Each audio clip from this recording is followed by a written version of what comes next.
Boa noite para você que segue aqui comigo na programação da TV A Crítica. A gente já começa esta edição falando aí sobre essa nova possibilidade do governo federal que estuda implantar esse novo modelo econômico aqui no norte do país. E, obviamente, esse assunto repercutiu bastante na Assembleia Legislativa lá entre os deputados. O projeto, que está sendo chamado de Plano do BAI, foi publicado ontem na imprensa nacional, mas a indefinição de como ele deve funcionar foi o que gerou questionamentos por parte dos parlamentares. A ideia é diversificar a economia em 5 polos: biofármacos, turismo, defesa, mineração e piscicultura.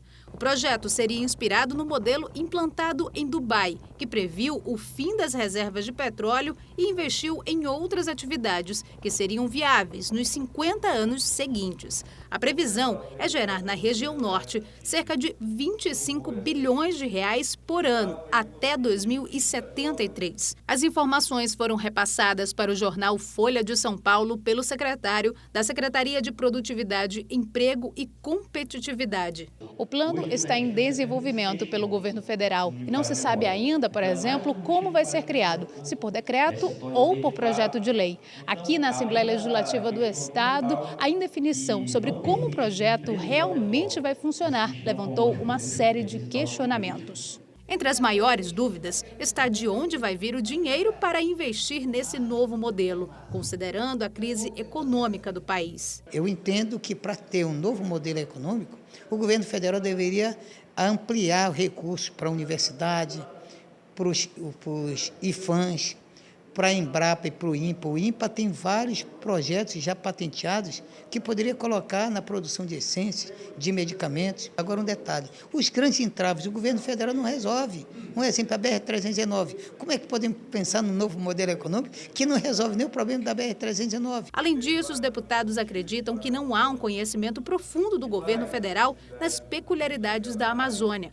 Outra preocupação é que investidores desistam de vir para o polo industrial enquanto o novo modelo não sair do campo das ideias. Eu acho que gera um fator negativo, que qual será o empresário estrangeiro que virá para Manaus se ele já tem um anúncio do governo brasileiro dizendo que vai substituir o modelo?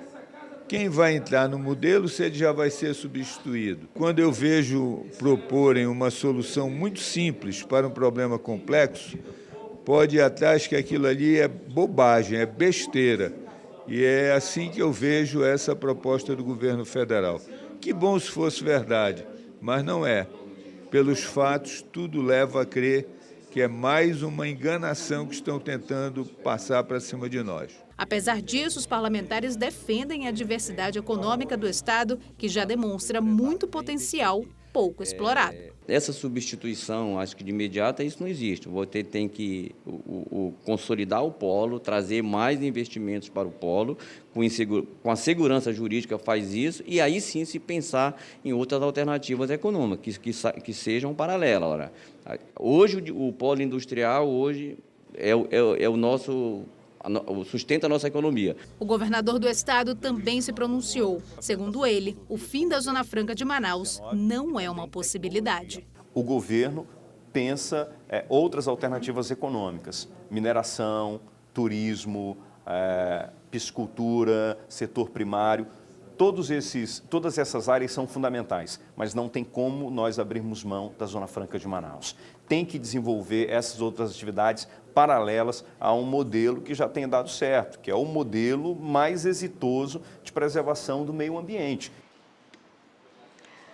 E a implantação do Plano do BAI foi explicada agora à tarde pelo superintendente da SUFRAMA, o coronel Alfredo Menezes. Ele criticou a forma como a notícia foi divulgada e disse que a SUFRAMA não corre o risco de ser substituída. De acordo com Alfredo Menezes, houve um alarde desnecessário em cima do chamado Plano do BAI, anunciado pelo secretário especial de Produtividade, Emprego e Competitividade, Carlos Alexandre da Costa, nesta terça-feira. Segundo ele, o plano em si ainda não existe. apenas a ideia de diversificar a economia da região, assunto que já vinha sendo debatido em conversas com o governo federal. E o que o nosso secretário especial, Carlos Alexandre da Costa, ele quis dizer, e está muito claro nas palavras dele, né, e as pessoas interpretam para onde querem, é simplesmente o seguinte: é que nós temos que pensar o nosso modelo a partir de 2073. E hoje é o momento em que nós temos que começar a pensar nisso, nas nossas matrizes econômicas alternativas. É justamente sobre isso que ele falou. E ele citou Dubai como um exemplo positivo, né, no exterior, de pessoas que conseguem fazer do nada alguma coisa. Ou seja, do deserto implementar um grande case de negócio, como tem também Las Vegas. A Zona Franca de Manaus responde hoje por 70% do PIB do Amazonas. São 400 empresas que geram em torno de 400 mil empregos. O modelo está garantido por lei até 2073. Por isso, segundo o superintendente da SUFRAMA, a criação de novas matrizes econômicas é necessária, porque não se sabe o que pode acontecer após esse período. Criarmos e buscarmos estudar alternativas para isso. Por quê? Quem é que nos garante que nós teremos a prorrogação do modelo daqui a 50 anos? Então, quero deixar muito claro que a SUFRAMA, nesse momento, ela é um catalisador de receber essas demandas e aqui desenhar, juntamente com a sociedade, o futuro do nosso estado e da nossa região. Em nenhum momento, o nosso secretário deixou claro que deixou a entender que o modelo seria extinto. Quem está falando que o modelo seria extinto são pessoas que estão interpretando por um lado leviano. Questionado sobre a viabilidade do plano, tendo em vista a infraestrutura, que ainda é um problema no estado, Menezes afirmou que um passo importante já será dado nesse sentido, com a pavimentação da BR-319 prevista para o ano que vem. A ideia com relação à BR é que ela comece os trabalhos em maio, junho do ano que vem, aproveitando o verão amazônico. E eu não tenho dúvida nenhuma de que assim será feito, porque todo o esforço do governo federal está caminhando nessa direção. Inclusive agora, né, está sendo feito a parte de orçamentação e desenho dessa construção. E com certeza a fala do superintendente da SUFRAMA ainda vai dar muito o que falarem nessa defesa do governo federal. Enfim, esse assunto também repercutiu lá no Congresso. Parlamentares da bancada federal do Amazonas reagiram contra a criação desse projeto em substituição aí, criticada, obviamente, pelo superintendente da SUFRAMA, substituição ao modelo Zona Franca. Ao vivo, a Rosiane Chagas tem as informações para trazer para a gente. Oi, Rosiane. Então, o que dizem os deputados federais, o que eles falaram logo depois que souberam dessa situação do Plano Dubai? Boa noite para você. Oi, Nayandra, boa noite para você, boa noite para quem nos acompanha ao vivo, agora no A Crítica na TV. Olha, foram muitas as reações lá em Brasília, né, por conta desse projeto batizado aí de Plano Dubai, anunciado pelo secretário especial da CPEC, em substituição ao modelo Zona Franca de Manaus. Alguns parlamentares do Amazonas, lá em Brasília, já se posicionaram a respeito desse projeto. Os mais à oposição se declararam contrários a esse projeto. Eles dizem que é um ataque claro ao modelo Zona Franca de Manaus. Foi o que disse, por exemplo, o deputado federal José Ricardo, do PT. Ele disse, inclusive, que vai convocar o secretário especial da CPEC, que esse é um órgão ligado ao Ministério da Economia, né? Ministério da Economia de Paulo Guedes, que já houve aquela polêmica naquela época em que ele criticou os incentivos da Zona Franca de Manaus. Ele disse que vai convocar o secretário especial para dar esclarecimento sobre esse projeto numa comissão lá na Câmara Federal, porque, segundo ele, esse é um assunto que precisa ser mais debatido, né? Para que as pessoas entendam realmente o que vai acontecer com esse projeto, que até agora não se sabe ainda o teor dele, não se tem muitos detalhes sobre esse projeto. A gente tem uma fala, inclusive, do deputado federal José Ricardo a respeito desse projeto. Vamos ouvir o que ele disse. Por isso que hoje encaminhei requerimento para a Comissão da Amazônia e também para a Comissão de Indústria e Comércio, para que em audiência pública o governo venha se explicar sobre essa proposta que não foi debatida com ninguém do Estado do Amazonas e nenhum setor da sociedade. Mas também encaminhei requerimento ao Ministério da Economia para poder encaminhar informações detalhadas sobre essa proposta.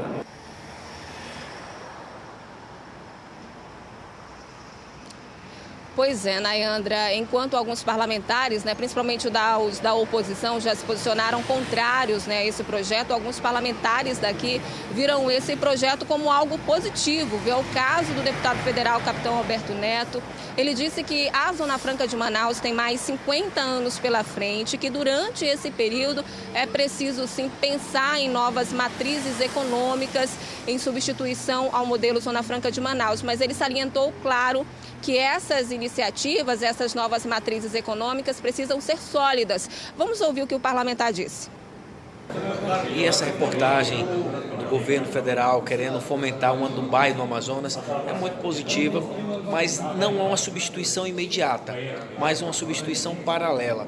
Nós temos que construir infraestrutura, construir matrizes econômicas, explorando a nossa biodiversidade, a nossa mineração, a nossa riqueza.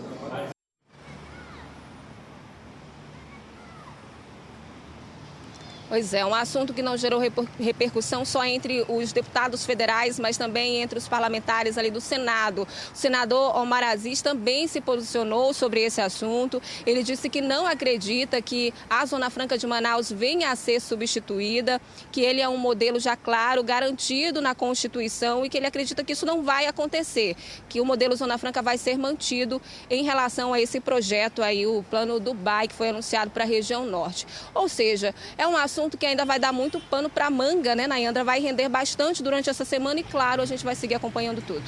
Com certeza. Rosiane Chagas, muito obrigada pelas suas informações e muito boa noite para você.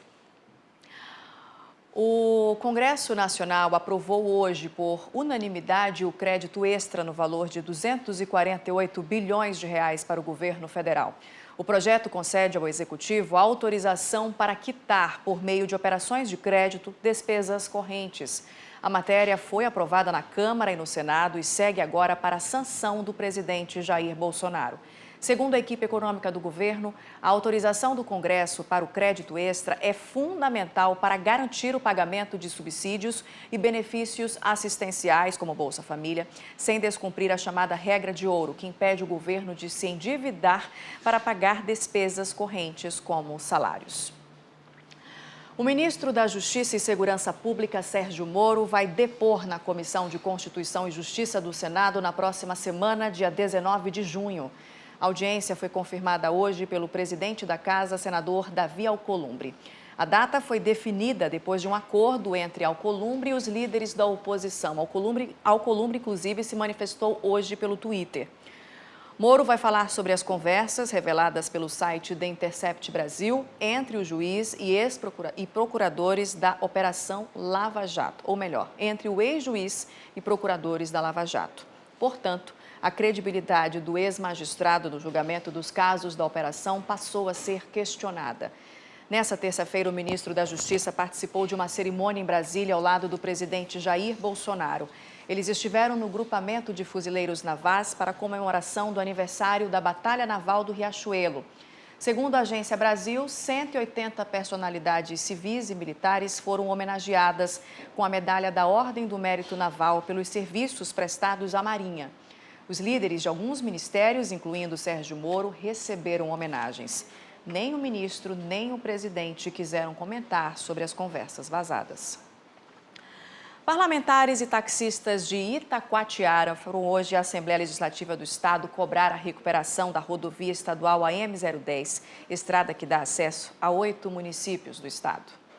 A estrada que liga Manaus a Itacoatiara é a principal via para pelo menos 8 municípios e comunidades do estado. Mas nos últimos anos, trafegar pela rodovia estadual é um desafio. A viagem, que antes durava cerca de 3 horas, não pode mais ser feita em menos de 5. Com isso, o prejuízo para os taxistas só cresce. A estrada está totalmente intransitável, não tem como você fazer. Hoje, você conseguindo fazer em 5 horas já andando bem, né? Porque, além dos buracos, asfaltamento não tem lateral, né? Mato invadindo a pista, Então, muito complicado. No ano passado, a Assembleia Legislativa aprovou uma emenda ao orçamento prevendo cerca de 130 milhões de reais para a recuperação da rodovia. As câmaras municipais dos municípios prejudicados pelo problema agora cobram as obras. A M010 está totalmente intrafegável. Hoje, na vinda de lá para cá, nós encontramos uma bananeira plantada no meio da estrada. Não dá mais para suportar a situação da M010. A intenção nossa é que a caixa de ressonância aqui na Assembleia Legislativa possa ecoar até o governador do Estado. O pedido feito aos deputados quer abrir diálogo com o governo do Estado, que já sinalizou positivamente sobre o assunto. Eu, no dia de amanhã, terei uma reunião com o secretário da CEINFRA, já para tratar disso, e o governador, no dia de ontem, disse que está fechando todo um planejamento da M010, que ele fará esse anúncio para a população daquela região. E pela manhã, os motoristas de aplicativo fizeram uma manifestação contra o preço da gasolina. O manifesto aconteceu em frente à Assembleia Legislativa do Amazonas, na Avenida Mário Ipiranga. Os carros ocuparam 2 faixas de cada lado da via, deixando o trânsito lento no local. Nosso principal objetivo nessa manifestação é que essa redução chegue nas bombas. E chegando nas bombas, chega tanto para nós motoristas de aplicativo quanto para a população. A CPI do combustível para investigar a possível prática de cartel no preço dos postos foi instaurada em março deste ano. E os motoristas dizem que querem respostas do Poder Legislativo. Então nós viemos aqui exatamente para cobrar do Poder Legislativo o andamento dessa CPI, porque nós observamos, temos acompanhado há 1 ano, nós estamos nessa luta, né, fazendo aí várias manifestações, algumas foi na Djalma Batista, as outras na Torquato. Eles foram recebidos pela Comissão de Defesa do Consumidor e pelo Procon Amazonas. Resolvemos aqui propor a eles formar uma comissão de pessoas para poder receber. Convidei também o presidente do Procon Amazonas, do Procon AM, da OAB, do MP. É uma força-tarefa que nós vamos receber os representantes da classe para poder explicar em que fase está, em que pé está, as fiscalizações, para que não haja esses aumentos distorcidos que a população, o consumidor não entende. Segundo os organizadores, cerca de 400 motoristas participaram da manifestação. E após nova redução no preço dos combustíveis anunciada pela Petrobras, órgãos de defesa do consumidor fizeram uma fiscalização em postos aqui de Manaus. Essa é a segunda redução registrada em junho. No início do mês, a Petrobras reduziu o valor da gasolina em 7,16% e do diesel em 6%.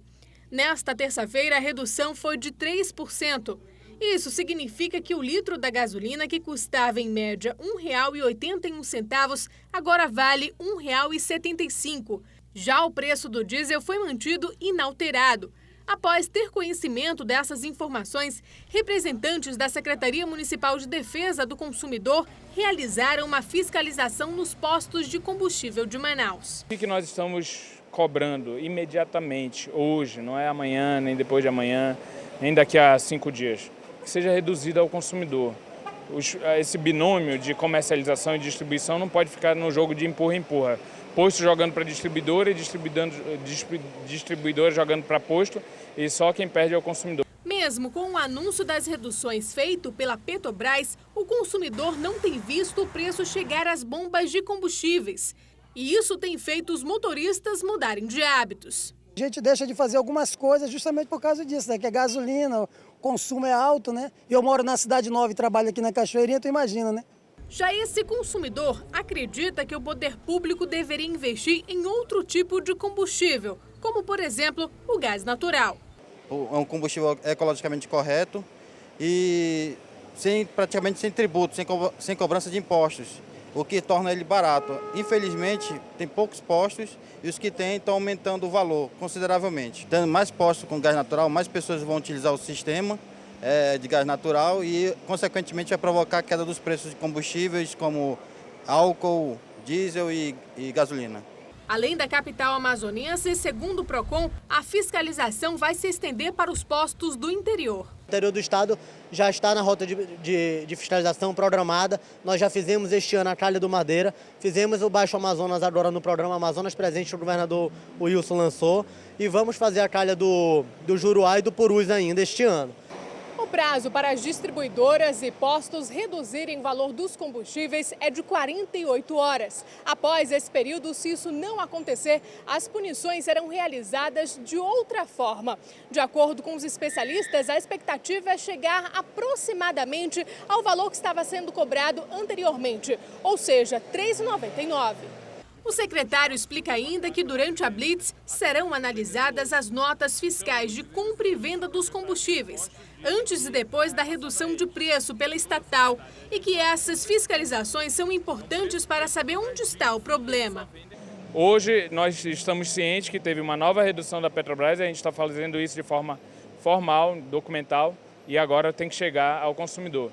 A gente espera que isso chegue hoje, no máximo nos próximos dias, senão aí realmente eu vou conclamar a própria CPI, os outros órgãos, o Ministério Público, porque eu acredito que possa ser questão, inclusive, de criminal, de penalização realmente criminal. É caso de prisão, de cadeia mesmo. Para esse representante do posto de gasolina, o problema não está nos empresários, mas sim nas distribuidoras, que não repassam valor reduzido. Todo posto de gasolina ele tem uma bandeira que ele ostenta, que é a marca da distribuidora. Então, o preço praticado aqui ao consumidor final, ele é o preço que é construído a partir do preço adquirido do produto da distribuidora. Então, quando a Petrobras anuncia essas reduções, há todo um caminho, há todo um escalonamento até ele chegar ao consumidor final. E ele normalmente precisa ser primeiro praticado pela distribuidora, para então ser praticado pelo posto. E o PROCON Amazonas anunciou que notificou cerca de 80 postos de combustíveis desde os primeiros anúncios de redução de preço. A repórter Catiane Moura tem as informações.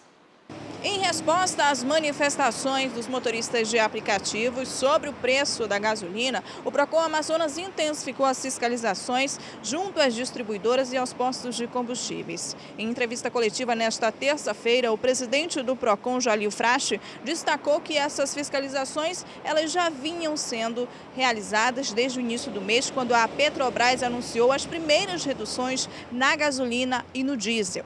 Nós notificamos as 6 distribuidoras na semana passada, estamos aguardando o prazo de algumas, pediram até prazo, dilação probatória, dilação de prazo para apresentação da documentação. Nós estamos notificando os postos também para que a gente consiga cruzar as informações. Se o que a distribuidora está colocando é verdade ou se o que o posto está colocando é verdade. É importante que tenha esse cruzamento de informações e que todos sejam fiscalizados. A gente não vai ficar de braços cruzados esperando o consumidor pagar uma conta que não deve ser paga por ele. Em Manaus são aproximadamente 300 postos de combustíveis. 80 deles já foram notificados. Eles têm até 48 horas para apresentar justificativas dos preços da gasolina e do diesel aqui em Manaus e também no interior do estado. São 6 distribuidoras aqui na capital. Todas já foram notificadas. Catiane Moura para o A Crítica na TV. Depois do intervalo, vereadores aprovam o reajuste salarial dos profissionais da educação e os restaurantes que esperam lucrar no Dia dos Namorados nesta quarta-feira. Agora em Manaus são 7h53, o A Crítica na TV volta já.